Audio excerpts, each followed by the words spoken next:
So life లో జీవితంలో ఒక్కసారి కూడా సాక్ష్యము చెప్పని వాళ్ళు మన సంఘములో వచ్చి మరి సాక్ష్యము చెప్పే ఒక మరి ఆ యొక్క అవకాశము దేవుడు ఇచ్చారు వాళ్ళకి. అది చాలా మంది ఈ రోజునే కాదు, చాలా మంది లాస్ట్ వీక్ కూడా మనం సాక్ష్యముల ఆదివారం చేసుకున్నాం కదా. మరి అంత ముందు కూడా ఫస్ట్ టైం నేను ఇప్పుడు సాక్ష్యమే చెప్పలేదండి అని వాళ్ళు ముందుకు వచ్చి మరి సాక్ష్యం చెప్పాడు. దేవుడు ఆ విధముగా బలపడిస్తాడు. దేవుని యొక్క సన్నిధిలో మనం అందరం కలిసి దేవుని విశ్వాసంతో ఆరాధించినట్లయితే. హల్లెలూయా. సో గొప్ప గొప్ప విషయాలు దేవుడు మన జీవితంలో దయచేస్తున్నాడు. మరి ప్రతి వారం కూడా మనం ఒక కొత్త విషయాన్ని నేర్చుకుంటున్నాం. ఈ రోజు మనం వినబోయే వాక్యం చాలా ప్రాముఖ్యం. మీరు ఈ వాక్యం అంటే ఈ రోజు కొంతమంది రావాలని చాలా ప్రయత్నం చేశారు, కానీ వాళ్ళు రాలేకపోయారు. కొంతమంది సెలవులుగా ఊరికి వెళ్ళారు, వాళ్ళు ఖచ్చితంగా సండే ఉండాలనుకున్నారు, కానీ రాలేకపోయారు. కానీ దేవుడు మీ మీద కృప నుంచి ఓకే ఈ వాక్యాన్ని మీకు తెలియపరుస్తున్నాడంటే దాని వెనక ఒక గొప్ప ప్రణాళిక ఉంది. దేవుని యొక్క ప్రణాళిక ఉంది. అస్సలు ఈ వాక్యమును మర్చిపోవద్దు. హల్లెలూయా. ఈ వాక్యము సారాంశము, సందేశము, టైటిల్ ఏమిటంటే డోంట్ ఈట్ యువర్ సీడ్. మీ విత్తనాన్ని మీరు తినకండి. గమనించండి, మీ విత్తనాన్ని మీరు తినకండి. ఇది చాలా చాలా ఇంపార్టెంట్ మెసేజ్. చాలా జాగ్రత్తగా వినండి. అయితే ఈ రోజున వాక్యము యొక్క title don't eat your seed. మీ విత్తనమును మీరు తినకండి. చాలా మంది మనము మన దగ్గరికి వచ్చే ఆహారాన్ని తింటాం, మంచిదే, పంటను తింటాం, వెరీ గుడ్. కానీ దాంతో పాటు కూడా విత్తనాన్ని కూడా తినేస్తాం. విత్తనం తినడం వల్ల చాలా నష్టం వస్తుంది. గమనించండి, విత్తనం తినడం వల్ల చాలా నష్టం వస్తుంది. ఎలా అంటే ఈ విత్తనాలు తినకూడదని ఒక వ్యక్తికి చాలా బాగా తెలుసు. ఓకే, ఆ వ్యక్తికి చాలా బాగా తెలుసు. పంటలు మాత్రం తినాలి, విత్తనాలు తినకూడదని ఆ వ్యక్తికి తెలుసు. ఆ వ్యక్తి ఎవరు అనేది మీరు గెస్ చేయాలి. నేను ఒక 3 ఆప్షన్లు ఇస్తా. ఒకటి, పెద్ద పెద్ద అద్దాలు పెద్ద పెద్ద బిల్డింగ్ లో పనిచేసే కార్పొరేట్ ఎంప్లాయీ. ఇంకొకటి ఇంజనీర్. ఓకే, ఒకటేమో కార్పొరేట్ ఎంప్లాయీ, ఇంకొకళ్ళేమో ఇంజనీర్. మూడవ వ్యక్తి ఎవరంటే వ్యవసాయకుడు. Very good answer. మూడవ వ్యక్తి వ్యవసాయకుడు. వ్యవసాయకుడు ఒక రైతు, వ్యవసాయం చేసే వ్యక్తి. ఆయన ఏం చేయడు తెలుసా? విత్తనాన్ని తినడు. వేరే ఏ వృత్తి వాళ్ళైనా సరే పంటను తింటారు, వచ్చిన ఆహారాన్ని తినేస్తారు, మంచిదే. కానీ విత్తనాన్ని తినకూడదు అని తెలుసుకున్న, నియమం పాటిస్తూ ఆ రహస్యం, ఆ మర్మం తెలుసుకున్న వ్యక్తి ఆయన రైతు, వ్యవసాయకుడు. ఇప్పుడు ఒక రైతు దగ్గర 2 సంచులు ఉన్నాయనుకుందాం. ఈ సంచులలో మొత్తం విత్తనాల గింజలు ఉన్నాయి. అయితే రైతు తన కుటుంబానికి, తన పిల్లలకి ఆహారాన్ని పెట్టాలి, తన కుటుంబాన్ని మరి వారికి రక్షణ ఇవ్వాలి, సమకూర్చాలి అని అనుకొని ఏం చేశాడంటే ఒక సంచి మాత్రమే గింజల్ని వండించి పిల్లలకి, కుటుంబానికి పెట్టాడు. అయితే వేరే వాళ్ళు అన్నారు, ఆ సంచి కూడా ఉందిగా, మరి దాన్ని ఏం చేస్తావు, దాన్ని కూడా తినేసేయి అని. అంటే ఆయన అన్నాడు కదా, ఈ సంచి ఈ రోజు తినడానికి కాదు, ఈ సంచి ఆహారం కాదు, ఈ సంచి విత్తనము. ఈ సంచి ఈలో ఉన్న విత్తనాలను నాటితే పెద్ద పంట వస్తుంది. ఈ సంచిలో ఉన్న విత్తనాలు నాటితే ఏమవుతుంది? పెద్ద పంట వస్తుంది. ఈ సంచి తినేస్తే ఈ రోజుకి నాకు, నా కుటుంబానికి ఆకలి తీరుతుంది, కానీ రేపటి సంగతి ఏమిటి, ఎల్లుండి సంగతి ఏమిటి, వచ్చే నెల సంగతి ఏమిటి, 3 నెలల తర్వాత సంగతి ఏమిటి అని అడిగాడు. అప్పుడు ఆ మాటలు విన్న వ్యక్తులు అందరూ ఆశ్చర్యపోయారు. సో ఈ యొక్క రైతు ఏమన్నాడంటే, ఈ మిగిలిపోయిన సంచి విత్తనాలండి, ఇవి గింజలు, వీటిని మేము తినము, వీటిని నాటుతాము. నాటి అక్కడి నుంచి పంట వస్తే వచ్చే 3 నెలలు 6 నెలలు సంవత్సరం పాటు నా కుటుంబం కూడా ఆహారం తినగలుగుతుంది. అర్థమైందా అండి? మనం చేసే మిస్టేక్ ఏంటంటే, తప్పేమిటంటే, ఆహారంతో పాటు విత్తనాలు కూడా తినేస్తాం. ఆహారంతో పాటు విత్తనాలు కూడా తినేస్తాం. కొంతమందికి ఆకలి ఎక్కువ వాళ్ళు ఏం చేస్తారంటే, అది విత్తనము అని ఎవరైనా చెప్పే లోపే దాన్ని కూడా తినేస్తారు. ఈరోజు కడుపు నింపుకుంటారు, కానీ రేపటి దినాన్న వారు ఆహారం రావడానికి వారికి అవకాశము కోల్పోయిన వ్యక్తిగా ఉంటారు. ఎందుకంటే వారి జీవితంలో విత్తనము లేదు. గమనించండి, మన జీవితంలో విత్తనాలు ఖచ్చితంగా మనం ఏం చేయాలి తెలుసా? నాటాలి, తినకూడదు. మీరు అనొచ్చు, నేను రైతుని కాదు కదండి, కార్పొరేట్ ఎంప్లాయీగా పనిచేస్తున్నాను, నేను ఇంజనీరింగ్ చేస్తున్నాను, లేకపోతే ఇంకేదో పని చేసుకుంటున్నాను, నేను ఎలా విత్తనాలు నాటుతాను అని అనుకోవచ్చు. కానీ ఈ వాక్య సందేశము మీకు తెలియపరుస్తుంది. ఏమిటి తెలుసా? ప్రతి ఒక్కరి జీవితంలో దేవుడు విత్తనాలు ఇస్తాడు, పంట మాత్రమే కాదు, విత్తనాలు ఇస్తాడు. ఈ రోజున దేవుడు మనకు ఒక పంట ఇచ్చాడు, దేవుడు మనకు ఒక హార్వెస్ట్ ఇచ్చాడు, దేవుడు మనకు ఆహారం ఇచ్చాడు అని అంటే దానిలోంచి విత్తనాలను తీసుకొస్తాడు. దానిలోంచి విత్తనాలు ఉంటాయి. మనం గ్రహించి ఆ విత్తనాలని వేరుపరిచి ఆ విత్తనాలను ఏం చేయాలి తెలుసా? తిరిగి నాటాలి. చాలా మంది మనం ఏం చేస్తామంటే, మొత్తం దొరికింది కదా అని చెప్పి మొత్తం పంట ఆహారంతో పాటు విత్తనాలను కూడా తినేస్తాం. కానీ ఒక వ్యక్తి మాత్రం విత్తనాలని చులకనగా చూడడు, ఒక వ్యక్తిని మాత్రం విత్తనాలు నెగ్లెక్ట్ గా చేయడు. ఆ వ్యక్తి రైతు, పంటను పండించే రైతు. ఇప్పుడు ఒక రైతు పొలం దున్ని విత్తనాలు నాటి పంట ఏ విధంగా తీసుకొస్తాడో, అదే విధంగా నీ జీవితం నీ జీవితం ఏదైతుందో అది నీ జీవితాన్ని దేవుడు నీకు ఇచ్చిన ఒక భూమిగా చూడు. నిన్ను ఒక రైతు స్థానములో పెట్టుకో. ఆ జీవితం అనే ఒక భూమిలో నువ్వేం చేయాలి తెలుసా? విత్తనాలని నాటాలి. ఆ విత్తనాన్ని నాటినప్పుడు ఏమవుతుంది తెలుసా? బయటికి పంట వస్తుంది, హార్వెస్ట్ వస్తుంది. దేవుని కృపను బట్టి పంట బయటకు వస్తుంది. నేను రైతును కాదు కదా, విత్తనాలని నేను నాటలేను కదా అంటే, నీ జీవితమే ఒక భూమి, నీ జీవితమే పంట భూమి. ఆ పంట భూమి పండాలంటే నువ్వు విత్తనాలు తినకుండా విత్తనాలు ఏం చేయాలంటే నీ పంట భూమిలో నువ్వు నాటాలి, దానికి సరైన నీళ్లు పోయాలి, సరైన ఆహారం ఇవ్వాలి. దేవుని యొక్క కృపను బట్టి ఆ యొక్క పంటను దేవుడు ఆశీర్వదిస్తాడు, ఆ ఆహారం నీకు వస్తుంది. అర్థమవుతుందా అండి? హల్లెలూయా. ఎప్పుడైతే ఆహారం వస్తుందో మళ్ళీ దాంట్లోంచి విత్తనాలు తీయాలి. ఒక ఎగ్జాంపుల్, ఇంకొక మాట చెప్తాను. మీరు ఎప్పుడైనా మామిడికాయ చెట్టు చూసారా? చూడలేదు అన్న వాళ్ళు చేతులు ఎత్తండి. అందరు చూసారా? Very good. మామిడికాయ చెట్టుకి ఎన్ని మామిడికాయలు ఉండొచ్చు? అన్ని ఉండొచ్చు అంట. Very good. చిన్నబాబు ఇలా చెప్పాడు, అన్ని ఉండొచ్చు అంట. ఖచ్చితంగా 30, 40, 50 ఉంటాయి. ఓకే, మామిడికాయ చెట్టుకి చాలా మామిడికాయలు ఉంటాయి కదా, రైట్? నేను మామిడి గింజ టెంక అంటారు తెలుసు కదా, దాన్ని తీసుకొచ్చి మీ ముందు పెట్టి దీంట్లో ఎన్ని మామిడికాయలు ఉన్నాయని చెప్తే మీరేం చెప్తారు? టెంక అంటారు, కరెక్ట్. మామిడికాయ చెట్టుని చూపించి ఒక 50 మామిడికాయలు ఉన్న చెట్టుని చూపించి దీంట్లో ఎన్ని మామిడికాయలు ఉన్నాయంటే లెక్క పెట్టి చాలా ఉన్నాయి, 30, 40, 50 అని చెప్తారు. కానీ టెంకని తీసుకొచ్చి చూపిస్తే దాంట్లో ఎన్ని మామిడికాయలు ఉన్నాయంటే ఏం చెప్తారు? ఏం లేవండి, మాకేం కనిపించలేదు, మీకు కనిపిస్తే మాకు చెప్పండి, మీరు పెట్టుకున్న కళాజోళ్ళు మేము కూడా పెట్టుకుంటాం అంటారు కదా. కనిపించదు. కానీ ఆ టెంకలో ఏం దాగుంది తెలుసా? పంట దాగుంది. ఆ టెంక ఏంటి తెలుసా? విత్తనం. ఆ విత్తనాన్ని ఆ విత్తనాన్ని నాటినప్పుడు పంట భూమిలో ఏమవుతుంది తెలుసా? అక్కడి నుంచి పంట బయటకు వస్తుంది. మనం ఏం చేస్తాం? సాధారణంగా అందరూ చేసేది, మామిడికాయల సీజన్ కాలం కాబట్టి అందరు మామిడికాయలు తింటుంటారు కదా. ఎంతమంది తినలేదు ఈ సంవత్సరం మామిడికాయలు? మీరు తినలేదు సిస్టర్? మీకు మామిడికాయలు కొనిచ్చారు.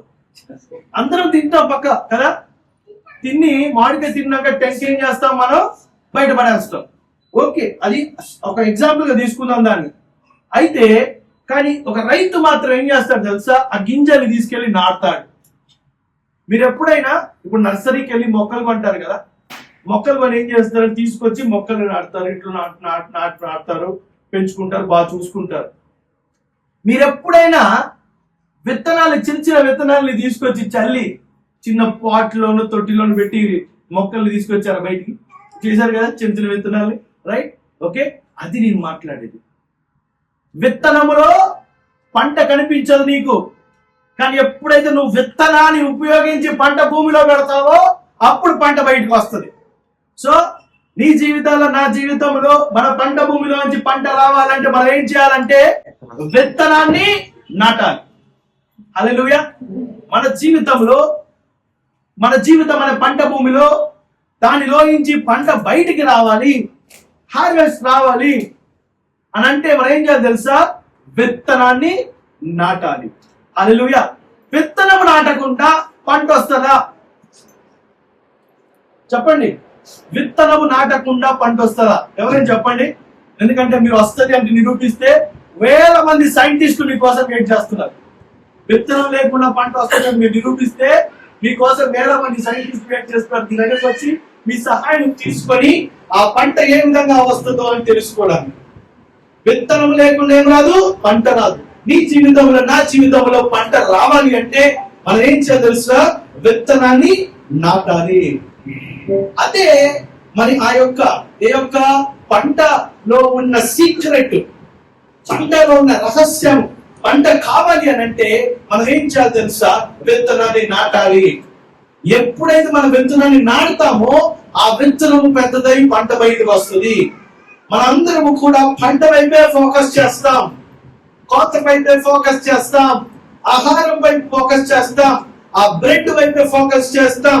కానీ అది ఎక్కడి నుంచి వచ్చిందన్న విత్తనాన్ని మాత్రము ఎక్కువ పట్టించుకోకుండా ఎవరైతే ఆ విత్తనాన్ని గమనించుకొని జాగ్రత్త పరుచుకొని ఎప్పుడైతే ఆ విత్తనాన్ని పంటగా మార్చాలని ఉద్దేశముతో నాటుతారో వారు పంటను చూస్తారు. హల్లెలూయా. వారు పంటను చూస్తారు.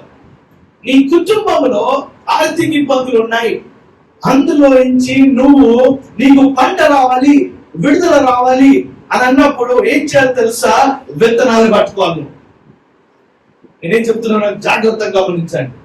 నీ కుటుంబంలో ఆర్థిక ఇబ్బందులు ఉన్నాయి, ఆ ఆర్థిక ఇబ్బందుల నుంచి విడుదల, ఫైనాన్షియల్ స్టెబిలిటీ రావాలి అంటే, అప్పులు లేని జీవితంలోకి నడిపించబడాలంటే, మనకి పంట కావాలి అంటే, ఆర్థిక ఇబ్బందుల నుంచి విడుదల కావాల్సిన పంట కావాలంటే మనం ఏం చేయాలి తెలుసా? విత్తనాన్ని నాటాలి. దానికి సరిపడ విత్తనాన్ని నాటాలి. దానికి సరిపడా అంటే దానికి తగ్గట్టు విత్తనాన్ని నాటాలి. ఒక ఆయన పోయి మామిడికాయ చెట్టు కావాలని చెప్పి జామకాయ గింజలు నాటాడంట. చెట్టు వచ్చింది, ఏమొచ్చింది? గింజలు ఏ పంట వచ్చింది? జామకాయలు వచ్చాయి. జామకాయలు వచ్చినాయి అని చెప్పి చూసుకొని వేస్ట్ చెట్టు ఇది, మామిడికాయలు లేకుండా జామకాయలు ఇచ్చిందని వేస్ట్ చెట్టు నరికి పారేసాడండి. సో మామిడికాయ చెట్టు కావాలంటే ఏం చేయాలండి? మనం మామిడికాయ చెట్టుకి పంట వచ్చే గింజలు నాటాలి. జామకాయ కావాలంటే దానికి గింజలు నాటాలి, దానికి విత్తనాలు నాటాలి. మరి మనము ఒక పంట కావాలని చెప్పి ఇంకొక విత్తనం నాటితే అక్కడ బ్యాలెన్సింగ్ లేదు. అక్కడ మనం ఏదైతే నాటుతామో అదే పాయింట్ వస్తుంది, బైబిలే చెప్తుంది. హల్లెలూయా. మనం మొన్న వారం కాకుండా ముందు వారము కాకి గురించి నేర్చుకున్నాం కదా. కాకి వచ్చి ఆహారము తీసుకొచ్చింది. ఆ యొక్క పాఠ్య భాగాన్ని మరొకసారి జ్ఞాపకం చేసుకుంటూ ఈ విత్తనం అనే విషయం గురించి జాగ్రత్తగా మనం వివరంలోకి వెళ్దాం. ఓకే, రాజులు 1వ అధ్యాయం 17వ వచనంలో చూద్దాం. 1 Kings chapter 17 12వ వచనం. 17వ అధ్యాయం 12వ వచనం. అందుకు ఆమె, ఈ దేవుడైన యెహోవా జీవము తోడు తొట్టిలో పట్టిన పిండియు బుడ్డిలో కొంచెం నూనెయు నా యొద్ద ఉన్నవే గాని అప్పమొకటైనా లేదు. మేము చావక ముందు నేను ఇంటికి పోయి వాటి నాకును నా బిడ్డకును సిద్ధము చేసుకునే వాళ్ళని కొన్ని పుల్లలు ఏరిటకై వచ్చుతున్నాను. చాలా ఇక్కడ ఒక స్త్రీ ఉంది. మనం నేర్చుకున్నాం కదా, కాకి గురించి కథలో నేర్చుకున్నాం కదా. అయితే ఈ స్త్రీ ఏం చేసిందంటే, అందుకు ఆమె, నీ దేవుడైన యెహోవా జీవము తోడు తొట్టిలో పట్టెడు పిండియు బుడ్డిలో కొంచెము నూనెయు నా యొద్ద ఉన్నవే గాని అప్పం ఒకటి లేదు. కొంచెం పిండి ఉంది, కొంచెం నూనె ఉంది. అయితే దాంట్లో నుంచి ఒక బ్రెడ్ ముక్క చేసుకొని తిని తన కొడుకు తిని మరి చనిపోదామని చెప్పి అనుకున్నారు. ఎందుకంటే వాళ్ళు తిన్నా కూడా బతకరు. ఎందుకంటే చాలా రోజులైంది వాళ్ళు ఆహారం తిని, ఆకలితో చాలా రోజులు. కొంచెం రొట్టె పిండి కొంచెం నూనె దాంతో చేసుకొని ఏదో తిన్నాములే అనుకున్నారు. వాళ్ళు తిన్నా కూడా వారు చనిపోతారని వాళ్ళకి తెలుసు. అందుకే అంటుంది, ఇది తిని నేను చనిపోతాము, ఇది తినైనా చనిపోతాము అని చెప్పి అని డిసైడ్ అయిపోయి ఫిక్స్ అయిపోయి ఉంది. అయితే ఆమెకి ఇంకా చేతిలో పంట లేదు. కానీ ఆమె ఏం చేస్తుందో ఒకసారి గమనించుకుందాం. 11వ వచనం చదువుదాం. అప్పుడు ఏలియా ఆమెతో ఇట్లా, నేను భయపడవద్దు, నీవు చెప్పినట్లు చేయము. అయితే అందులో నాకు ఒక చిన్న అప్పము మొదట చేసి నా ఎద్దుకు తీసుకొని రమ్ము. తర్వాత నీకును నీ బిడ్డకును ఆ అప్పమును చేసుకొనుము. భూమి మీద ఎక్కువ వర్షము కురిపించు వరకు ఆ తొట్టిలో ఉన్న పిండి తక్కువ కాదు, బుడ్డిలో నూనె అయిపోదని ఇశ్రాయేలు దేవుడైన యెహోవా సెలవిచ్చి ఉన్నాడు అనేను. సరే, అయితే ఇక్కడ ఎలీషా ఏమన్నాడు అంటే, ఫస్ట్ నాకు చేసి పెట్టండి అమ్మా, తర్వాత మీరు తినండి అని చెప్పాడు. అయితే ఈ స్త్రీ దగ్గర ఉన్న పిండి రా మెటీరియల్ కొంచెం రొట్టె చేసుకునే ఒక అవకాశం మాత్రమే ఉంది. అది లాస్ట్ రొట్టె, ఇంకా తన జీవితంలో ఆఖరి రొట్టె, ఇంకేమీ లేదు. ఆ ఆఖరి రొట్టె తిన్నా కూడా బ్రతుకుతారని నమ్మకం లేదు. ఎందుకంటే శరీరం చాలా నీరసించిపోయింది, శరీరంలో బలం లేదు. కానీ ఆ కొంచెం ముందుగా తినేసి అయినా చనిపోదామేమో అని చెప్పి ఫిక్స్ అయిపోయింది మైండ్. అప్పుడు ఎలీషా అన్నాడు కదా, అమ్మ నువ్వు ఆ రొట్టెని తీసేసి నాకు పెట్టు ఫస్ట్.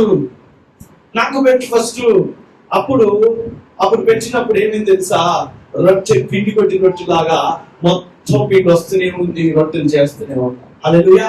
ఆమె అది చివరి రొట్టెగా చూసింది, కానీ దేవుడు ఆ రొట్టెని మొదటి విత్తనముగా చూశాడు. ఆమె చివరి రొట్టెగా చూసింది, దేవుడు ఆ రొట్టెని మొదటి విత్తనముగా చూశాడు. హల్లెలూయా. ఎప్పుడైతే తన దగ్గర ఉన్న విషయాన్ని, తన దగ్గర ఉన్న పిండిని ఒక విత్తనముగా నాటిందో, అప్పుడు వెంటనే దేవుడు ఏం చేశాడు, ఆశీర్వదించి తనకి పంటనిచ్చాడు. తన ఇంటి బయట ఆ ప్రాంతం మొత్తం కూడా కరువే ఉంది. ఆ ప్రాంతం మొత్తం కూడా కరువులో ఉన్నారు. ఆ ప్రాంతంలో ఎవరికి తిండి లేదు. కానీ తన ఇంట్లో, తన గృహంలో మాత్రం ఆహారం ఉన్నది. ఎప్పుడు తెలుసా, విత్తనం ఎప్పుడైతే నాటిందో, విత్తనాన్ని ఎప్పుడైతే తను ఇచ్చిందో, విత్తనం ఎప్పుడైతే తను యాక్చువల్గా ఆ యొక్క పంట భూమిలో నాటడానికి ముందుకు వచ్చి నాటిందో, అప్పుడు ఆ విత్తనము పంటగా మారి ఒక కోతగా మారి వస్తూనే ఉంది. ఆ విధముగా అభివృద్ధిలోకి నడిపించబడింది. హల్లెలూయా. ఆ విధంగా అభివృద్ధిలోకి నడిపించబడింది. ఈ రోజున దేవుడిచ్చిన ఆహారంలో విత్తనాలు ఉన్నాయి. నువ్వు ఆ విత్తనాలు తింటున్నావా, తిరిగి మరి నీకు పంట భూమిలో నాటుతున్నావా అనే ఒక విషయాన్ని గమనించుకో. విత్తనాన్ని ఉపయోగించాలి, తినడానికి మాత్రం కాదు. ఆ విత్తనం అనేది ఏమిటో నువ్వు గ్రహించుకోవాలి. హల్లెలూయా. ఇంకో మాట చూద్దాం. కొరింథీయులకు రాసిన 2వ పత్రిక 9వ అధ్యాయం 10వ వచనం. కొరింథీయులకు రాసిన 2వ పత్రిక 9వ అధ్యాయం 10వ వచనం. ఇక్కడ విత్తువానికి విత్తనమును, తినుటకు ఆహారమును దయచేయు దేవుడు. ఇక్కడ దేవుడు ఆహారం మాత్రమే ఇస్తానట్లే. విత్తువానికి విత్తనమును, తినుటకు ఆహారం ఇస్తారు. అదే విధంగా విత్తడానికి విత్తనాలు కూడా వస్తాయి. అర్థమవుతుందా నేను చెప్పే మాట? ఆహారం తినడానికి మన విత్తడానికి కూడా విత్తనాలు కూడా వస్తాయి. విత్తువానికి విత్తనమును, తినుటకును ఆహారమును దయచేయు దేవుడు మీకు విత్తనమును దయచేసి విస్తరింపజేసి మీరు ప్రతి విషయములలో పూర్ణ దారియే భాగ్యము గలవారు అగునట్లు మీరు మీ నీతి ఫలమును వృద్ధింపరించును. ప్రతి ఒక్కరికి వాక్య భాగం ఏం చెప్తుంది తెలుసా? ప్రతి ఒక్కరికి ఆహారము పంట మాత్రమే కాదు, ఆ పంటలో దేవుడు విత్తనాలు కూడా ఉంచాడు. నువ్వు నెక్స్ట్ పంటకి ఆ విత్తనాలు ఉపయోగించాల్సిన అవసరం ఉన్నది. హల్లెలూయా. నువ్వు ఎప్పుడైతే విత్తనాలను తీసి నువ్వు సరిగ్గా నాటుతావో విశ్వాసములో, నీకు దేవుడు ఆ నెక్స్ట్ పంటని అభివృద్ధిలో నడిపిస్తాడు. ఆ నెక్స్ట్ పంటని ఆశీర్వదిస్తాడు, అభిషేకిస్తాడు. నీ ద్వారా నీ కుటుంబంలో ఆ యొక్క పంటను తినే యొక్క భాగ్యము కోరుకుని ఉంటారు. హల్లెలూయా. గమనించుకుందాం. ఈరోజు మనం ఏం నేర్చుకుంటున్నామో. ఇంకొక మాట చూసుకుందాం. సామెతలు 6వ అధ్యాయం 6వ వచనం చూద్దాం.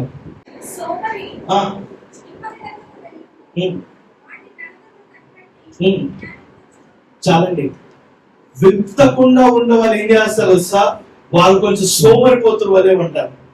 వారికి తెలియవలసిన మాట ఏమిటంటే ఇక్కడ సోమరి చీమల యొద్దకు వెళ్ళుము, వాటి నడతల కనిపెట్టి జ్ఞానము తెచ్చుకొనుము. చీమలు ఏం చేస్తాయి తెలుసా? పురుగులు ఏం చేస్తాయి తెలుసా? వాటికి ఈ యొక్క చలికాలంలో బయటికి రాలేవు జంతువులు. ఆ చలికాలంలో బయటికి రాకుండా ఉండడానికి వాళ్ళు ముందుగానే ఆహారాన్ని భద్రపరుచుకొని కాచుకుంటారు. ఆకాశ పక్షులు విత్తవు కోయవు, కానీ దేవుడు వారికి ఆహారం ఇస్తాను కదా.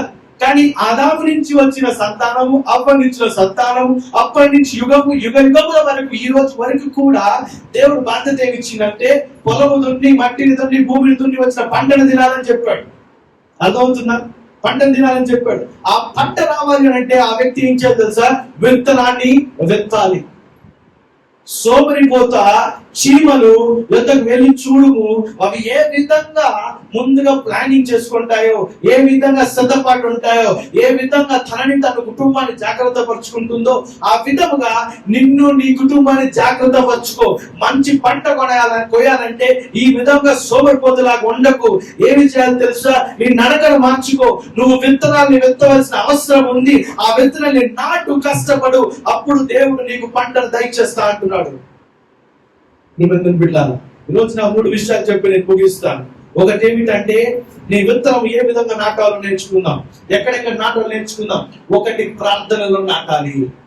దేంట్లో చెప్పండి? ప్రార్థనలో నాటాలి. ఎప్పుడైతే మనము విత్తనంని ప్రార్థనలో నాటుతామో అప్పుడు దేవుడి యొక్క రక్షణ మన మీదకి వస్తుంది. దేవుడి యొక్క రక్షణ మన మీదకి వస్తుంది. దావీదు ఆ యొక్క గుహలోకి వెళ్ళినప్పుడు ఏం చేశారు తెలుసా?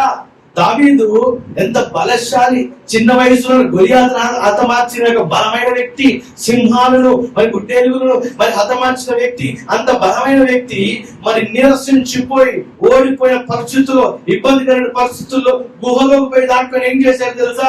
ప్రార్థన చేశాడు. ప్రియమైన బిడ్డలారా, ఎందుకు ప్రార్థన చేశాడు తెలుసా? దేవుని యొక్క రక్షణ కొరకు ప్రార్థన చేశాడు. ఎప్పుడైతే నువ్వు ప్రార్థన విత్తనాన్ని నీ జీవితంలో నాటుతావో దేవుని యొక్క రక్షణ నీ వైపు వస్తుంది. దానియేలు కూడా ఏం చేశాడు? గుహలోని ప్రార్థన చేశాడు, దేవునికి స్తుతులు అర్పించాడు. ఆ యొక్క ప్రార్థన స్తుతి యొక్క విత్తనాన్ని నాటాడు. ఆ విత్తనాన్ని దేవుడు చూసి పంటను దయచేశాడు. ఎలాంటి పంట తెలుసా? రక్షణ అనే పంటను దేవుడు దయచేశాడు. నీ జీవితంలో ప్రార్థన అనే విత్తనము నువ్వు మొదటిగా నాటాలి. ప్రార్థన అంటే జస్ట్ మాటలు మాత్రమే కాదు, కానీ ఆత్మీయంగా నువ్వేం చేస్తున్నావంటే ఆత్మ పంటలో నువ్వు విత్తనాన్ని నాటుతున్నట్టు అదే ప్రార్థన నీ జీవితంలో. హల్లెలూయా. నువ్వు పరలోక రాజ్యంలో పరలోక భూమిలో నువ్వు విత్తనాన్ని నాటుతున్నావు, అదే నీ ప్రార్థన. ఎప్పుడైతే నువ్వు శారీరకంగా నువ్వు లేచి మోకరించి ఆ యొక్క విత్తనాన్ని నాటుతావో, ఆ విత్తనము ప్రార్థన నాటుతావో, ఆ ప్రార్థన విత్తనం ఎక్కడ తెలుసు నాటబడుతుంది? పరలోక రాజ్యం, పరలోక భూమిలో నాటబడినప్పుడు అక్కడ నుంచి నీకు రావాల్సిన రక్షణ ఒక పంటగా నీ జీవితంలో వస్తుంది. హల్లెలూయా. సో ప్రార్థన అనే విత్తనాన్ని నాటినప్పుడు నీ జీవితంలో భయంకరమైన ప్రొటెక్షన్, దేవుని యొక్క అతీత శక్తి నీ మీదకి వచ్చి ఏమవుతుందో తెలుసా? గొప్ప రక్షణ వస్తుంది. నువ్వు బయటికి వెళ్తుంటావు, వస్తుంటావు. నీ రాకపోకల సమయంలో దేవుడు కాపుదల దయచేస్తున్నాడు. నువ్వు అడుగు పెట్టిన తర్వాత, బయటికి అడుగు పెట్టిన తర్వాత దగ్గర నుంచి మళ్ళీ అడుగు ఇంట్లో పెట్టేంత వరకు కూడా నువ్వు దేవుడు నిన్ను కాపాడుతున్నాడు. ఆ విధంగా రక్షణ దేవుడు నీ యొక్క జీవితం నడిపించాలి, నీ కుటుంబ జీవితం నడిపించాలి అంటే నువ్వేం చేయాలి తెలుసా? ప్రార్థన అనే విత్తనాన్ని ఎప్పుడు నాటుతూనే ఉండాలి. ప్రార్థన విత్తనం ఎప్పుడు కూడా నాటుతూనే ఉండాలి. అది ఫస్ట్ విత్తనం మన జీవితంలో నాటపడాలి. హల్లెలూయా. రెండవ విత్తనం ఏమిటి తెలుసా? ఒక మాట చూద్దాం. కీర్తనలు 119వ అధ్యాయం 11వ వచనం. కీర్తనలు 119, 11. 119వ అధ్యాయం 11వ వచనం.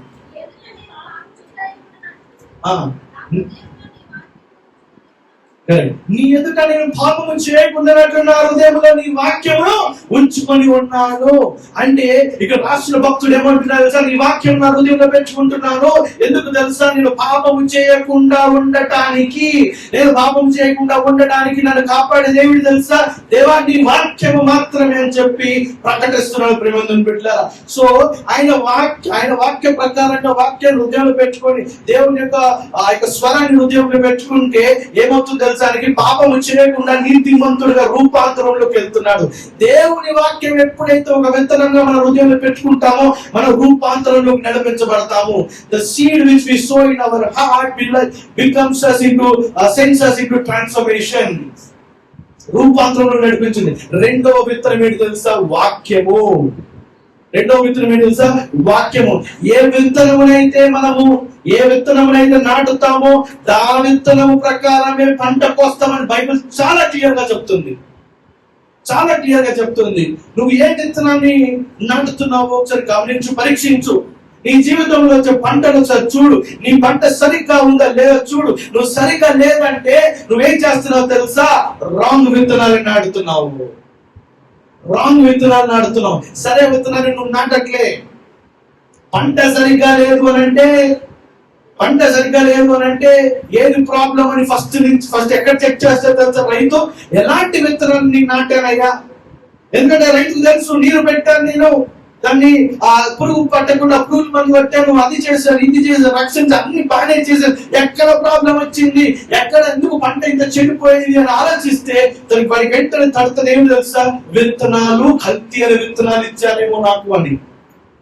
అర్థమవుతుందని చెప్పేది. ఆ పంట సరిగ్గా లేనప్పుడు రైతు ఏం చేస్తాడు తెలుసా? విత్తనాలు ఏ రకమైన విత్తనాలు అని చెప్పి సరిగ్గా ముందుగానే చూసుకుంటాడు. అనుభవం వచ్చిన రైతు ఏం చేస్తాడు తెలుసా? పంట పాడైపోయిన తర్వాత విత్తనాల గురించి ఆలోచించాడు. పంట వేయక ముందే, విత్తనాలు నాటక ముందే ఎలాంటి క్వాలిటీ విత్తనాలు నా దగ్గరికి వచ్చాయి, ఎలాంటి క్వాలిటీ విత్తనాలు నేను కొన్నాను, ఎలాంటి విత్తనాలు నేను నాటబోతున్నానని ముందే ప్రిపేర్ అవుతాడు, ముందే సిద్ధపడతాడు, ముందే చెక్ చేసుకుంటాడు. అదే విధంగా నేను కూడా మనకు ఆ పంట కావాలి, సరైన పంట కావాలి అంటే దానికి తగ్గట్టు సరైన విత్తనాన్ని మనం చూసుకొని జాగ్రత్తగా పరీక్షించుకొని ఆ సరైన విత్తనాన్ని మనం నాటాలి. మనం కూడా మన జీవితంలో పంట రావాలంటే ఒక రైతుగా మనం ఏం చేయాలి? ప్రవర్తించాలి. ప్రేమనుకుంటున్నారా? హల్లెలూయా. ఒక రైతు ఏ విధంగా అయితే జాగ్రత్తగా విత్తనాలు జాగ్రత్తగా క్వాలిటీ చూసుకుంటాడో ఆ విధంగానే మనం ఏం చేయాలి తెలుసా? మనకి ఏ పంట రావాలనుకుంటున్నామో ఆ పంటకి కావాల్సిన సరైన విత్తనాలు, క్వాలిటీ అనే విత్తనాలు మనం నాటాలి మన జీవితంలో. అప్పుడు మనము మన పంటని మనం చూడగలుగుతాం, మన పంటని మనం కోసుకోగలుగుతాం, ఆ పంట మనం తినగలుగుతాం. హల్లెలూయా. కొన్నిసార్లు విత్తనాలు సరిగ్గా చూసుకోకుండా మన విత్తనాలు సరిగా ఉన్నా కూడా వేసిన పంట కూడా ఏంటంటే వేరే ఒక పక్షులు లేకపోతే మిడతలు తినేస్తుంటాయి. చాలా ఊర్లలో, చాలా దేశాలలో మిడతల ప్రాబ్లం ఉంటుంది. మిడతలు ఏం చేస్తాయి తెలుసా? గ్రాస్ హోపర్స్ అవి ఏం చేస్తాయంటే చాలా పెద్దగా ఉంటాయి. ఓకే, అవి ఏం చేస్తాయంటే పంట మీద వచ్చి పంట మొత్తం తినేస్తూ ఉంటది. ప్రేమదేవుని బిడ్డలారా, కానీ నువ్వు ఆ విత్తనాన్ని, నీ విత్తనాన్ని నువ్వు సరిగ్గా నాటితే, దేవునికి విశ్వాసంలో నాటితే, దేవునికి సన్నిధానంలో నాటితే నీ పంట నువ్వు తినే భాగ్యం దేవుడు ఇస్తాడు. ఏ మిడత కూడా చెప్పుకోపోదు. ప్రేమదేవుని బిడ్డలారా, హల్లెలూయా. మనం చాలా కష్టపడతాం, కానీ మన కష్టాతీతం మనం తినే ఒక భాగ్యము తినాలంటే ఆ భాగ్యం అంటే దేవునికి అనుగ్రహం ఉండాలి. దేవునికి అనుగ్రహం లేకపోతే ఎంత కష్టపడినా దాన్ని మనం తినలేము. చాలా మంది అంటుంటారు కదా, అయ్యో అందినంటే అందింది, చేతికి అందినట్టే అంది, నోటికి మాత్రం అందలేదు అంటాం కదా. దాని అర్థం ఏంటి తెలుసా? మనకి తినే భాగ్యము దేవుడు అప్పగించలేదు, దేవుడు అనుగ్రహించలేదు, మనం తినే అనుమతిని దేవుడు ఇవ్వలేదు. ప్రేమందరిని బిడ్డలారా, ఎందుకంటే నువ్వు విత్తనాన్ని నాటి పంట కోసే ప్రయాణంలో, ప్రాసెస్ లో ఏదో తప్పు జరుగుతుంది నీ దగ్గర. ఆ తప్పేంటో నువ్వు తెలుసుకో. ఆ తప్పేంటో తెలుసుకున్నట్లయితే నీ కష్టార్జితము నువ్వు తినే భాగ్యము దేవుడు అనుగ్రహిస్తాడు. హల్లెలూయా. సో మొదటి విత్తనము ప్రార్థనలాగా వాడు. నువ్వు మొదటి విత్తనం నీ జీవితం లేదు తెలుసా? It should be prayer. ప్రార్థనలో ఉండాలి. ఆ ప్రార్థన అనే విత్తనం ఎప్పుడైతే నాటుతావో నీకు రక్షణ, ప్రొటెక్షన్ వస్తుంది. రెండవ విత్తనం ఏంటి తెలుసా? ట్రాన్స్ఫర్మేషన్. అదేంటి? వాక్యం అనే విత్తనం వేసినప్పుడు నీకు ట్రాన్స్ఫర్మేషన్ వస్తుంది. వాక్యం అనే విత్తనం వేసినప్పుడు రూపాంతరం పొందుకుంటావు. నీ హృదయం మారుతుంది, నీ మనసు మారుతుంది, నీ అలవాట్లు మారుతాయి, నీ జీవితం మారుతుంది, నీ కుటుంబం మారుతుంది, నీ పరిసర ప్రాంతాలు అన్ని మారుతాయి. ఎప్పుడైతే నువ్వు వాక్యం అనే విత్తనాన్ని హృదయంలో పెట్టుకుంటావో సరైన విత్తనం నాటు నువ్వు. వాక్యం అని చెప్పి ఏది పడితే, బైబిల్ కి సంబంధం లేని వాక్యాలు, బైబిల్ కి రిలేటెడ్ లేని వాక్యాలు, బైబిల్ కి దగ్గరగా లేని విషయాలు, ఆ యొక్క వాక్యాలు తీసుకొచ్చి నీ జీవితంలో పెట్టుకుంటే ఆ విత్తనము ఆ విధంగానే పంట వస్తుంది. అలా గమనిస్తున్నారా? చాలా మంది పొద్దున్న లేచి వెంటనే పాటలు వినే అలవాటు ఉంటుంది. పని చేసే సమయంలో పాటలు వినే అలవాట్లు ఉంటాయి. నువ్వు ఏ విత్తనం నాడుతున్నావు? దేవుని యొక్క పాటలు వినే విత్తనం నాడుతున్నావా, లేకపోతే సమాజంలో భయంకరంగా తిరుగుతున్న సినిమా పాటల విత్తనాన్ని నాడుతున్నావా? నీ జీవితంలో ఆలోచించుకో. నువ్వు ఏ విత్తనం నాటాలో అది నీ యొక్క బాధ్యత, నీ ఇష్టం. ఆ విత్తనం నువ్వు నాటుకో. కానీ గమనించు, నువ్వు ఏదైతే విత్తనం నాటుతావో అదే పంట వస్తుంది. జాంకాయ విత్తనానికి జాంకాయ వస్తుంది, కానీ మామిడికాయలు రాదు. దేవుని యొక్క వాక్యాన్ని వినడానికి నువ్వు ఆశపడుతున్నావా? దేవుని యొక్క వాక్యమైన విత్తనాన్ని నీ హృదయంలో పెట్టుకుని ఆశపడుతున్నావా, లేకపోతే వాళ్ళు వీళ్ళు మాట్లాడే మాటలు వినడానికి ఆశపడుతున్నావా? కొంతమంది ముచ్చట్లు పెడతారు కదా. ఊరో చెప్పాను, ముసలమ్మ ముచ్చట్లు వాక్యం ఎంతమంది గుర్తుంది, చాలా బాగా చెప్పాను. ముచ్చట్లు పెడతారు, చాలా మంది డిస్కషన్ చేస్తారు, గంటల గురించి మాట్లాడుకుంటూ ఉంటారు. అది నిజంగా అలాంటి విత్తనం మనం నిజంగా మన జీవితంలో నాటుకోవాలా అని ఆలోచించాలి మనం. అది ఎవరికి ఉపయోగకరం? నాకు ఉపయోగకరంగా, నా కుటుంబానికి ఉపయోగకరంగా, లేకపోతే నా భార్యకు ఉపయోగకరమా, నా పిల్లలకు ఉపయోగకరమా, ఇంకెవరికైనా ఉపయోగకరమా అని ఆలోచించాలి. అదే ఇద్దరు వ్యక్తులు కూర్చొని దేవుని యొక్క మాటలు మాట్లాడుకుంటే ఆ దేవుని యొక్క వాక్యం అనేది విత్తన వారితో నాటబడి వారి రూపాంతరం నడిపించబడతారు. ఎవరైతే ఇద్దరు కూడుకున్నారో, అమ్ములు కూడుకున్నారో అక్కడ ఉంటారు. ఆయన ఎవరు? యేసు ప్రభు. ఆ ఇద్దరు వ్యక్తులు మాట్లాడుకుంటున్నారు, దేవుని యొక్క వాక్యం ఆయన గురించి మాట్లాడుకుంటారు. ఆయన ఎవరు? యేసు ప్రభు అద్దరి మధ్యలో ఉంటారు. అప్పుడు వారి చింతలు ఇద్దరు కూడా ఏ రూపాంతరంలోకి వెళ్ళి వారు తగిన పంటను కోస్తారు, మంచి పంటను కోస్తారు. కానీ ఆ ఇద్దరు వ్యక్తులు కూర్చొని వాళ్ళు ఇలా చేశారు, వీళ్ళు ఇలా చేశారు, వాళ్ళు అది వీళ్ళు ఇది, ఆ సినిమా ఇది, ఈ సినిమా అది, ఆ సీరియల్ ఇది, ఈ సీరియల్ అని మాట్లాడుకుంటే ఏమవుతుంది? అదే పంటను వస్తారు వాళ్ళు. అది ఏ పంట ఎలా ఉంటుందో మీ ఊగా నేను వదిలేస్తాను. ప్రియమైన బిడ్డ, వాక్యం అనే విత్తనం మన జీవితంలో నాటుకోవాలి.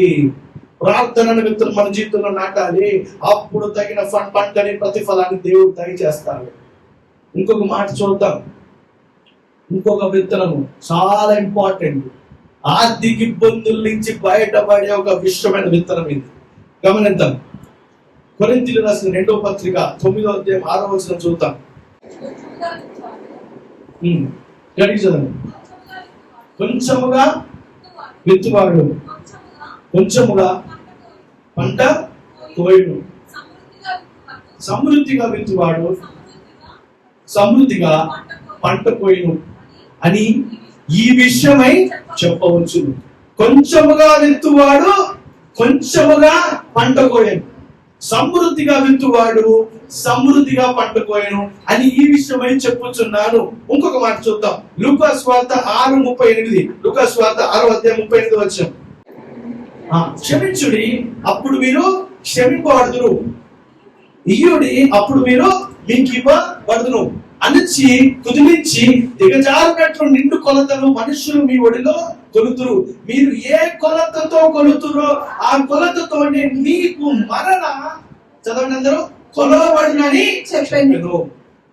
ఏ కొలతతో మీరు వస్తున్నారో అదే కొలతతో మీకు తిరిగి ఇవ్వబడుతుంది.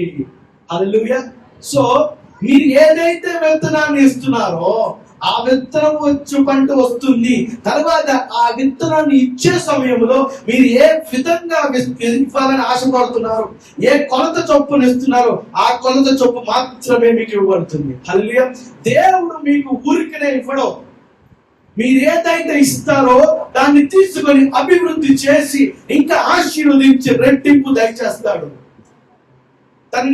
మీరిచ్చే దాన్ని అనగదొక్కడో, మీరిచ్చే దాన్ని తొక్కేయడు, తోసేయడు. మీరు ఎప్పుడైతే దేవుని యొక్క సన్నిధిలో విత్తనాన్ని నాటుతారో ఆ విత్తనాన్ని తీసుకొని దానికి రావలసిన పంటని దేవుడు దయచేస్తాడు. హల్లెలూయా. మీకు అర్థమవుతుందా అని చెప్పే మాట? ఎంతమందికి అర్థమైంది? Okay, right. అయితే నీ విత్తనాన్ని దేవుడికి ఎప్పుడైతే నువ్వు అప్పగిస్తావో దానికి తగిన ప్రతిఫలం ఇస్తాడు, దానికి కావలసిన ప్రొవిజన్ ఇస్తాడు, దానికి కావలసిన సమకూర్చదరిస్తాడు. ఎప్పుడైతే నేను తెలుసుకున్నాను, ఎప్పుడైతే నేను నేర్చుకున్నాను, ఎప్పుడైతే నేను దేవునికి ఇవ్వడం మొదలు పెట్టానో నా జీవితంలో అద్భుతంగా నేను ఆ యొక్క చాలా చేంజ్ చూస్తున్నాను. చాలా ఫలాన్ని చూశాను. హల్లెలూయా. ఎప్పుడైతే దేవునికి ఇవ్వడం మొదలు పెడతామో, ఆ విత్తనాన్ని దేవుని యొక్క సన్నిధిలో విత్తనాన్ని నాటడం ఎప్పుడైతే మొదలు పెడతామో దానికి రావాల్సిన ప్రతిఫలాన్ని మనం చూస్తాం. హల్లెలూయా. మరొకసారి ఆ యొక్క 2 కొరింథీయులు 9 మరొకసారి చదువుకుందాం. కొంచెముగా విత్తువాడు కొంచెముగా పంట కోయును, సమృద్ధిగా విత్తువాడు సమృద్ధిగా పంట కోయును. చాలండి.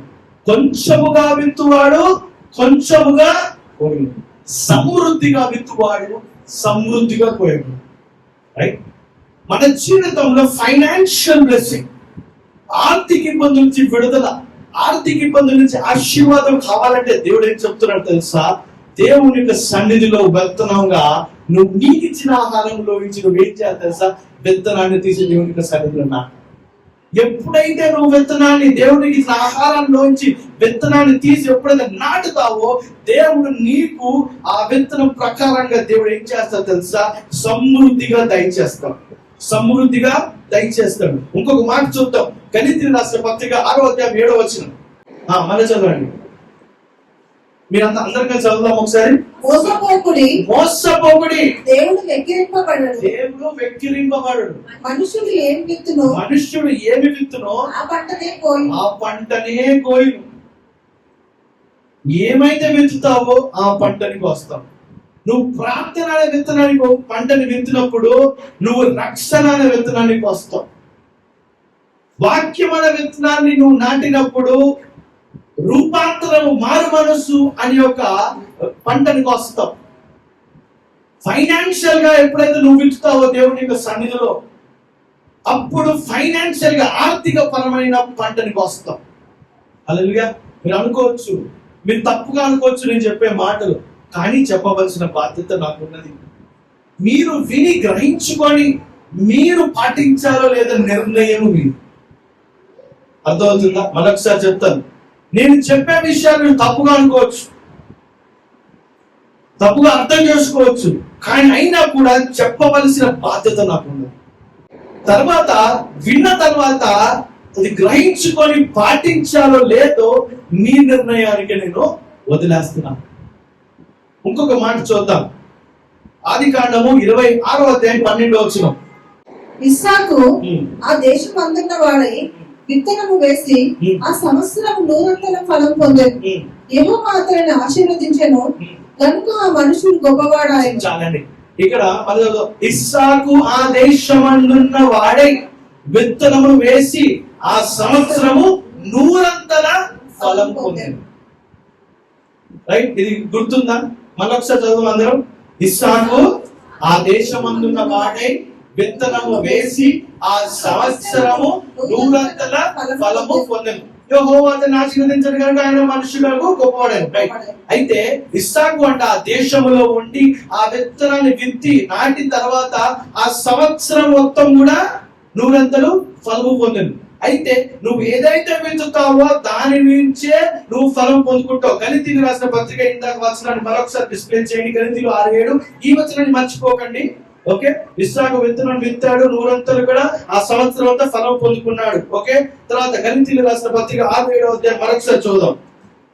మోసపోకుడి. గమనించండి, మోసపోవద్దు. మోసం చేసే వాళ్ళు వస్తారు. మనం ఏం చేయాలి తెలుసా? మోసపోవద్దు. ఏ విషయంలో మోసపోవద్దు గమనించండి. దేవుడు వెక్కిరింపబడడు. మనుష్యుడు ఏ విత్తునో ఆ పంటనే కోయును. ఎందుకు మోసపోవద్దని చెప్తున్నాను తెలుసా? చాలా జాగ్రత్తగా గమనించండి. చాలా ఇంపార్టెంట్ విషయం. చాలా మంది క్రైస్తవ సమాజంలో మీరు దేవుని యొక్క సన్నిధిలో వెత్తాల్సిన అవసరం లేదంటున్నారు. మీరు వినే ఉంటారు. ఓకే. నేను ఈరోజు ఓపెన్ గా మాట్లాడుతున్నా. దేవుని యొక్క సన్నిధిలో విత్తనము వెత్తవలసిన అవసరం లేదంటారు. దేవుని యొక్క సన్నిధిలో, సంఘములో, పరిచర్య నిమిత్తములో విత్తన అవసరం లేదు, దేవుడు ఇస్తాడు, లేకపోతే వాళ్ళు చూసుకుంటారు అని చెప్పంటున్నారు. అందుని బట్టి వాక్యం చెప్తుంది ఏం తెలుసా? మోసపోకుడి. దేవుడు వెక్కిరింపబడడు. మనుష్యుడు ఏమి విత్తునో ఆ పంటనే వస్తాడు. మనుష్యుడు ఏ విత్తునో ఆ పంటకు వస్తాడు. నీ జీవితంలో నువ్వు రూపాంతరం కావాలంటే దేవుని యొక్క వాక్యం చదువు. మారు మనసు పొందాలంటే, శాంతి సమాధానం కావాలంటే, బలము కావాలంటే నువ్వేం చేయాల్సి వాక్యం మన విత్తనాన్ని నువ్వులో పెట్టుకో. రక్షణ కావాలంటే, విడుదల కావాలంటే, స్వస్థత కావాలంటే ప్రార్థన అనే విత్తనాన్ని నేను హృదయంలో పెట్టుకో. ఫైనాన్షియల్ గా ఆశీర్వాదకర కావాలంటే, ఆర్థిక ఇబ్బందుల నుంచి ఆర్థికకరం కావాలంటే నీకు వచ్చిన ఆహారంలో విత్తనాన్ని తీసి ఆ యొక్క ఫైనాన్స్ ఆర్థిక ఇబ్బందులు ఉన్న వ్యక్తి ఆ ఆర్థికమైన పరిస్థితుల్లో ఇచ్చి ఆ విషయాన్ని, ఆ విత్తనాన్ని తీసి దేవుని యొక్క సన్నిధిలో పరిచర్యలో దేవునికి ఆ విత్తనాన్ని నాటినట్లయితే ఆ విత్తనమే దేవుడు నిన్ను అభివృద్ధి చేసి ఆర్థిక ఇబ్బంది నుంచి విడుదల దయచేస్తారు. అదే మాట చెప్తుంది. ఇస్సాకు ఏం చేశాడు తెలుసా? ఆయన ఏం చేశాడు తెలుసా? ఆ మాట చదువుదాం మరొకసారి. ఆదికాండం 26:12. ఈ 2 వచనాలతో చాలా లింక్ ఉందండి. గమనించాకు. ఇస్సాకు ఆ దేశమంతా విత్తనం వేసి ఆ సంవత్సరం నూరంతా ఫలం పొందిన ఆ దేశమంతా ఏముంది కలుగు ఉంది. ఆ దేశమంతా కలుగు ఉంది. అందరు ఆ దేశస్తులు ఏం చేస్తున్నారు తెలుసా? నాకు పంట కావాలి, నాకు ఆహారం కావాలి, నాకు బ్రెడ్ కావాలి, నాకు చికెన్ కావాలి, నాకు మటన్ కావాలి, నాకు బనానాలు కావాలి, పండ్లు కావాలి, నేను తినడానికి ఫుడ్ కావాలి, తిన్నానని చెప్పి అందరూ ఆలోచిస్తూ అందరు ఫుడ్ ఉన్న సమయంలో బాగా తింటుంటే ఒక వ్యక్తి మాత్రం ఏం చేశాడు తెలుసా? తను తింటున్న తిండిలో నుంచి విత్తనాన్ని తీసి నాటాడు. అప్పుడు నాటినప్పుడు ఏమైందంటే అందరు నవ్వుకున్నారు. వీళ్ళందరూ ఇంత ఫుడ్ ఉంటే వీడు పోయి నాటుతున్నాడని నవ్వుకున్నారు. అందరు మాత్రం తింటున్నారు, వీడు మించుతున్నాడు అని చెప్పి నవ్వుకున్నారు. కానీ ఏమైంది తెలుసా? కరువు వచ్చినప్పుడు మాత్రం ఎవరైతే బాగా తిన్నారో, ఎవరైతే బిర్యానీలు, చికెన్లు, ఎవరైతే బ్రెడ్ ముక్కలు, ఎవరైతే మాడిపండు, ఎవరైతే భయంకరంగా తిన్నారో ఆ రోజున కొద్ది కాలం తర్వాత ఒకరి దగ్గర మాత్రమే పంట ఉంది. ఆ వ్యక్తి దగ్గర మాత్రమే పంట ఉంది. సంవత్సరం అంతా కూడా సరిపోయిన పంట ఉంది. అక్కడ ఏముంది? 100 ఫలము పొందిన ఆ సంవత్సరం అంతా కూడా పండుకున్నాడంట. ఆ సంవత్సరం అంతా కూడా ఆ విత్తనాలు నాటిన పంటలోంచి పంట తనకు వస్తూనే ఉంది. అతను చేసిన పని ఏమిటి తెలుసా? విత్తనాన్ని నాటాడు. అందరు ఎంజాయ్ చేస్తున్నారు, అందరు తిండి మీద పడి తింటున్నారు, తిండి మీద కూర్చొని ఎంజాయ్ చేస్తున్న సమయంలో ఈ వ్యక్తి మాత్రం విత్తనం ఒక వెలుగు తెలుసుకొని విత్తనాన్ని నాటాడు, పంటను కోసుకుంటున్నాడు. హల్లెలూయా! నువ్వు నీ జీవితంలో విత్తనాన్ని నాటడానికి ముందుకు వచ్చినట్లయితే, విత్తనాన్ని తీసుకొచ్చి దేవుని యొక్క సన్నిధిలో నాటినట్లయితే దేవుడు నీ జీవితంలో ఆ ఫలము తీసుకొస్తాడు. ఆ విత్తములో నుంచి, ఆ పంటలో నుంచి వచ్చే ఫలమును నీకు దయచేస్తాడు. 3 విషయాలు చూసుకున్నాం ఈ రోజున. ప్రార్థన విత్తనాన్ని మనం పెట్టుకోవాలి. First important. ఈ 3 ఇంపార్టెంట్ పాయింట్స్ మనం ఖచ్చితంగా విశ్వాసంగా చేయాలి. ప్రార్థన విత్తనాన్ని మన జీవితంలో మనము పెట్టుకోవాలి. ఆ విత్తనము, ప్రార్థన విత్తనం ఏం చేస్తారు? విడుదల, స్వస్థత, దేవుని దగ్గర నుంచి కృపా సమాధానం, దేవుని దగ్గర నుంచి రక్షణ దయచేస్తుంది. ఆమేన్. నెక్స్ట్ వాక్యం అనే విత్తనాన్ని మనం పెట్టుకోవాలి. ఆ వాక్యం విత్తనం ఏం చేస్తుంది తెలుసా? మన మారు మనస్సు, మన స్థితిని, మన ఆలోచన విధానాన్ని మనకి రక్షణ నడిపించుకుంటూ మన రూపాంతరం నడిపిస్తుంది. 3వ విత్తనం ఏంటి తెలుసా? ఫైనాన్షియల్ విత్తనం. దేవుని యొక్క సన్నిధిలో ఫైనాన్షియల్ విత్తనాన్ని, మనం ఆర్థిక పరమైన విత్తనాన్ని దేవుని యొక్క సన్నిధిలో నాటబడినప్పుడు, దేవుని యొక్క పరిచయం గురించి నాటబడినప్పుడు, దేవుని కొరకు నాటబడినప్పుడు, ఎప్పుడైతే నాటుతామో దాని గురించి నీకు ప్రొవిజన్ వస్తుంది, సమకూర్చబడతాయి దేవుని దగ్గర నుంచి నీ జీవితంలోకి. హల్లెలూయా! ఈరోజు నా జీవితంలో చాలా ఇంపార్టెంట్ రోజు, మే 31. అసలు ఎంత ఇంపార్టెంట్ అయినా నేను మర్చిపోతాను ఆ విషయాన్ని. నేను చేసిన పనిని నేను గుర్తుపెట్టుకో. కానీ ఎవరొకరు నాకు పొద్దునే ఈ రోజున పొద్దునే గుర్తు చేస్తారు ఆ విషయం. మే 31 నా లైఫ్ లోనే చాలా ఇంపార్టెంట్ విషయం. నేను అదేంటో మీకు చెప్పలేను. చాలా కాన్ఫిడెన్షియల్, చాలా సీక్రెట్ అది. కానీ ఎందుకు ఇంపార్టెంట్ తెలుసా? 2012 సంవత్సరం మే 31వ తారీఖున నేను ఒక విత్తనాన్ని నాటాను.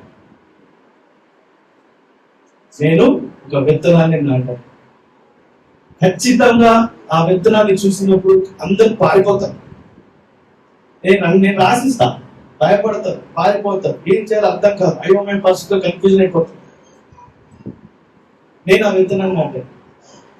ఆ విత్తనం ఇప్పుడు పెద్దది ఆశీర్వాదకరంగా 31. నేను ప్రతి సంవత్సరం 31 నా విత్తనం నేను నాటిన విషయం మర్చిపోతాను. అయితే ఈరోజు మా మమ్మీ నాకు మెసేజ్ పెట్టింది. ప్రతిరోజు అంటే ప్రతి సంవత్సరం ఈ రోజు నా పొద్దున్న నాకు మెసేజ్ పెడతాడు ఆ విత్తనం గురించి నాకు చెప్తూ. నేను ఎక్కడైతే ఆ విత్తనాన్ని నాటినా వాళ్ళు కూడా పంపిస్తారు ఆ విత్తనం ఎంత ఎదిగిందని. వాళ్ళు కూడా పంపించారు ఇందాక, ఆ వీడియో పంపించారు. చూసి నేను చాలా హ్యాపీ అనిపించింది. దగ్గర దగ్గర 2012 అంటే 13 సంవత్సరాలు, 13-14 సంవత్సరాలు అయింది. ఆ విత్తనాన్ని నేను నాటాను. ఆ విత్తనం ఆశీర్వదించబడి ఒక కుటుంబానికి, ఒక చిన్న గ్రామానికి, కొంతమందికి ఆశీర్వాదకరంగా, దేవునికి అభిషేకకరంగా అవుతుంది. హల్లెలూయా. తర్వాత నేను అడగకండి ఏంటంటే చాలా ఇంపార్టెంట్, చాలా కాన్ఫిడెన్స్ లేదు, చాలా సీక్రెట్. సో నా లైఫ్ లో ఈ May 31 అనేది చాలా ప్రత్యేకమైన రోజు, చాలా ఇంపార్టెంట్, చాలా విలువైన రోజు. దేవుడు ఆ విత్తనాన్ని నాటడానికి నన్ను ఉపయోగించుకున్నాడని చాలా హ్యాపీ ఉన్నాను. ఆ విత్తనము ఎదగడానికి మా మమ్మీ కూడా చాలా సపోర్ట్ చేశారు. మా మమ్మీ లేకపోతే ఆ విత్తనం ఈ రోజున ఒక పెద్ద మొక్క అయ్యేది కాదు. హల్లెలూయా. నువ్వు నాటే విత్తనము ఎలాంటి విత్తనము గమనించు. నీ యొక్క ప్రార్థన గల విత్తనం నాటు, వాక్యమైన విత్తనం నాటు, దేవుని యొక్క పరిచయంలో ఆర్థిక పరమైన విత్తనాన్ని నాటు. అప్పుడు నువ్వు ఏ విత్తనమైతే నాటుతావో ఆ విత్తనం నుంచి వచ్చే పంటని నువ్వు సమృద్ధిగా పొందుకుంటావు. పొందుకోవడమే కాకుండా ఆ పంటని నువ్వు తినగలుగుతావు, ఆ పంటని నువ్వు తినగలుగుతావు. హల్లెలూయా. నువ్వు ఫైనాన్షియల్ ఎప్పుడైతే ప్రతి ఒక్కరికి ఆర్థిక సమస్యలు ఉంటాయి. ఈరోజు మనం రాజ్ హెప్సిబా వారు చెప్పిన సాక్ష్యం కూడా విన్నాం. రైట్. నా జీవితంలో, అనేకుల జీవితంలో ఎప్పుడైతే వారు దేవుని యొక్క పరిచర్యలో, సన్నిధిలో వారు ముందుకు వచ్చి దేవుని యొక్క సన్నిధిలో పరిచయలో విత్తనాన్ని నాటడం మొదలు పెట్టారో ఆ యొక్క దాని తగ్గట్టు పంటని వారు పోసుకున్నారు. ఇలా చెప్పాను కదా, జామకాయ విత్తనాలకు ఏం కాస్తాయండి? జామకాయలు కాస్తాయి కదా. నువ్వు ఆర్థిక పరమైన పంటను కొయ్యాలంటే ఆర్థిక పరమైన విత్తనాన్ని నువ్వు దేవుని యొక్క సన్నిధిలో నాటు. ఎప్పుడైతే నువ్వు నాటుతావో ఆ నాటిన విత్తనాన్ని పట్టి నీ యొక్క పంటను కోయగలుగుతావు. అర్థమవుతుందా? 4 నెలలు లాస్ట్ ఇయర్ అందరూ తెలుసు, 4 months జాబ్ లేదు. జాబ్ లేనప్పుడు ఫైనాన్షియల్ గా కుటుంబాన్ని నడిపించడానికి కావచ్చు, ఈఎంఐస్ కట్టడానికి కావచ్చు, చర్చ్ మెయింటెనెన్స్ రెంట్ కట్టడానికి ఏదైనా కావచ్చు, మరి అది అక్కడ చాలా కష్టం అయిపోయింది. కానీ దేవుడు అనాథగా వదిలేయలే నన్ను, ఒంటరిగా వదిలేయలే నన్ను. నేను ఏదైతే ఇన్ని సంవత్సరాల నుంచి విత్తనాలు నాటుతూ వస్తున్నానో, దేవుడు 4 నెలలు అసలు నేను ఎప్పుడు కూడా అసలు నాకు ఈఎంఐ కట్టాలి, అది కట్టాలి అని నేను ఆలోచించకుండా దేవుడు నాకు సమకూర్చాడు. హల్లెలూయా. దేవుడు నాకు సమకూర్చాడు. నా జీవితంలోనే కాదు, నేను ఈ విత్తనం నాటే విషయాలను కొంతమంది చాలా క్లోజ్, అందరికీ చెప్పండి. నేను గమనించండి, నేను ఇప్పటి వరకు కూడా ఫైనాన్షియల్ ఆర్థిక పరమైన విత్తనం నాటితే దేవుడు మీకు ఫైనాన్షియల్ బ్లెస్సింగ్ ఇస్తారని ఈ మా bridge of hope church start అయిన 1 year పైన అవుతుంది, ఎప్పుడు కూడా చెప్పలేదు. కొంతమందికి మాత్రమే నేను చెప్తాను. కానీ ఎవరికైతే నేను చెప్పి ఎవరైతే పాటించారో వారు నిజముగా వారి జీవితంలో ఫైనాన్షియల్ బ్లెస్సింగ్ ని చూశారు, ఫైనాన్షియల్ బ్రేక్ త్రూ చూశారు. నేను ఒకటి అడుగుతున్నాను దేవుడిని, ఓకే, రూపాయి అప్పు లేని రోజు నాకు దయచేయదేవా. నేను విత్తనాన్ని ఎందుకు నాడుతున్నాను తెలుసా? నా అప్పులు తీరిపోమని కాదు, నా అప్పులు తీరిపోమని మాత్రమే కాదు, 1 రూపీ కూడా నా జీవితంలో తక్కువ కాకుండా రోజు తీసుకురాలి. మీ జీవితంలో చూడాలందా అలాంటి ఆ రోజు? అలాంటి పంటను పోయాలంటే మనము దానికి తగ్గట్టిన విత్తనము దేవుని యొక్క పరిచర్యలో, దేవుని యొక్క సన్నిధిలో ఆ విత్తనాన్ని నాటాలి. నేనైతే ప్రార్థన చేస్తున్నాను. నేను ఇప్పటికీ ఒక సాక్ష్యంగా చెప్తున్నాను. ఏమిటంటే, ఎన్నో సంవత్సరాల క్రితమే నేను అనుకొని ప్రార్థన చేస్తున్నాను. ఏమిటంటే, నా వాట్సాప్ స్టేటస్ కానీ ఫేస్బుక్ స్టేటస్ లో ఇది అప్డేట్ చేయాలని ఆశపడుతున్నాను. ఏమిటంటే ఐ ఆమ్ స్టాండింగ్ ఆన్ 0. నేను 0 అనే స్థలం మీద నిల్చున్నాను అని స్టేటస్ అప్డేట్ చేయాలని ఆశపడుతున్నాను. మీకు అర్థమైందా? ఎంతమందికి అర్థమైంది చెప్పిన మాట? ఎంతమంది అర్థం కాలేదు చెప్తాను, వివరిస్తా. సున్నా మీరు ఎందుకు ఉన్నారనుకుంటున్నానంటే, సున్నా పైన 1, 2, 3 అన్ని కూడా అప్పులు. రూపాయి అప్పు లేదు నా జీవితంలో అని నేను ప్రపంచానికి సాక్షిగా నా స్టేటస్ లో పెట్టుకోవాలని ఆశపడుతున్నా. అలాంటి పంట కోసం నేను ఎదురు చూస్తున్నా. అలాంటి పంట కోసం నేను దేవుని యొక్క సన్నిధిలో విచ్చుతున్నా. అలాంటి పంట కోసమే నేను విశ్వాసంలో ముందుకెళ్తున్నా. అలాంటి పంట కోసమే దేవుని వైపు చూస్తూ ప్రార్థన చేస్తున్నా, విజ్ఞప్తి చేస్తున్నా. నా సజెషన్ ఏమిటంటే, నా సలహా ఏమిటంటే, ప్రతి ఒక్కరము కూడా సున్నా కోసం మనం ఎదురు చూడాలి. సున్నా అంటే ఏమీ లేదు అర్థమే, కరెక్టే. నేను ప్రార్థన చేసింది ఏం తెలుసా? ఈ రూపాయి అప్పు లేకుండా, రూపాయి కూడా తక్కువ కాకుండా, అప్పు మాత్రమే కాదు ఇక్కడ నేను అడిగే, దేవుని తీసేవని తక్కువ కాకుండా చూడదేవా అని నేను ప్రార్థన చేస్తున్నా. అలాంటి పంట కోసం నేను విత్తనాలు నాటుతున్నా. మరి మీ సంగతి ఏంటి? మరి మీ సంగతి ఏంటి? మీరు ఎలాంటి విత్తనాలని మీ జీవితంలో నాటుతున్నారు? Don't eat your seed. విత్తనాన్ని నువ్వు తినకు, విత్తనాన్ని విత్తుటకై ఉపయోగించుము, విత్తనాన్ని మాత్రము. హల్లెలూయా. అందరికి అర్థమైందా అండి? ఓకే. మిమ్మల్ని ఏమంటారు, రోమాలు నిక్కబొడుచుకునే వాక్యము మీరు ఆశపడుతున్న జీవనం. కానీ దేవుడు మనకు ఒక హెచ్చరిక దయచేస్తున్నాడు. మనం పెట్టే సమయం ఒక విత్తనం, మనం పడే కష్టం ఒక విత్తనం, మనం చేసే ప్రార్థన ఒక విత్తనం, మన ప్రార్థన, మన ప్రతి కన్నీటి యొక్క బొట్టు కూడా ఒక విత్తనం. దేవుని వైపు చూసే సమయం ప్రతి ఒక్కటి కూడా విత్తనం. ఆదివారం పూట వచ్చి సంఘంలో ఇద్దరు విశ్వాసంతో కలిసి దేవుని ఆరాధించడం ఒక విత్తనం. ప్రతి ఒక్క క్రియ నీ జీవితం, నా జీవితంలో విత్తనమే. మనం ఎలాంటి విత్తనము నాటుతామో దానికి తగ్గ పంటని మనం కోస్తాము. కానీ ఏ విత్తనం నాటాలో మనము నిర్ణయించుకోవాలి. ఒక రైతు ఏ విధంగా అయితే నాణ్యతమైన క్వాలిటీకరమైన విత్తనాన్ని నాటాలని ఆశపడి నాటుతాడో ఖచ్చితంగా నాణ్యతమైన పంటను వస్తాడు. మనకు కూడా దేవుని యొక్క సన్నిధిలో మనం ఏం చేయాలి తెలుసా? మన విత్తనాన్ని నాటాలి. అది మన ప్రార్థన అనే విత్తనము, వాక్యమైన విత్తనము, ఫైనాన్షియల్ ఆర్థిక పరమైన విత్తనాన్ని మనం కోసినప్పుడు ఏ విత్తనం నాటుతామో దానికి తగ్గట్టుగా మనము పట్టుకొస్తాం. హల్లెలూయా. మార్గాలను చూడొద్దు, మార్గాలను తెలిసి దేవుని చూడాలి. ఆమేన్. అందరం లేచి నిల్చోడి చిన్న ప్రార్థన చేసుకొని విన్న వాక్యాన్ని జ్ఞాపకం చేసుకుంటూ దేవునికి మనము మహిమకరంగా కృతజ్ఞతాస్తుతులు చెల్లించుకున్నాం.